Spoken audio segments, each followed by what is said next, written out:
Together for টুমুর সংগঠনের পক্ষ থেকে 2022 এবং 2023-এর ন্যায় এবারও কসবা এবং ব্রাহ্মণবাড়িয়ায় পুরো সপ্তাহ জুড়ে চলছে বৃক্ষরোপণ কর্মসূচি।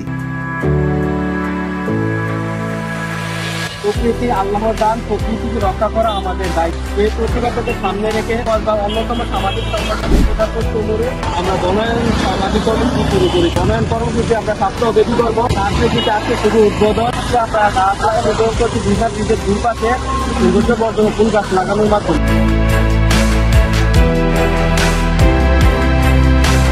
সংগঠনের অন্যতম উপদেষ্টা গোলাম কিবরিয়া মুন্না স্যারকে আমাদের এই বৃক্ষরোপণ কর্মসূচি সম্বন্ধে কিছু বলার জন্য আহ্বান করা হয়।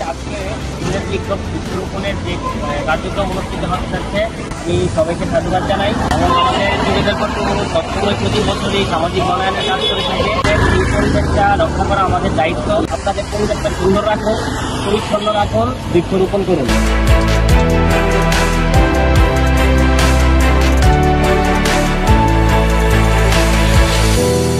কসবায় ইতিমধ্যেই 70টির বেশি চারা রোপণ করা হয়ে গিয়েছে। বৃক্ষরোপণ কর্মসূচি সহ টুগেদার ফর টুমুরোয়ের অন্যান্য কাজগুলোর জন্য যারা আর্থিকভাবে সহযোগিতা করেছেন তাদের সবাইকে ধন্যবাদ জানিয়েছেন টুগেদার ফর টুমুরোয়ের অন্যতম উপদেষ্টা গোলাম কিবরিয়া মুন্না। আজকে আমাদের এই সামাজিক বনায়ন কর্মসূচিতে যারা আমাদেরকে আর্থিকভাবে সহযোগিতা করেছেন, বিশেষ করে কসবা পৌরসভার প্রতি আমরা কৃতজ্ঞ।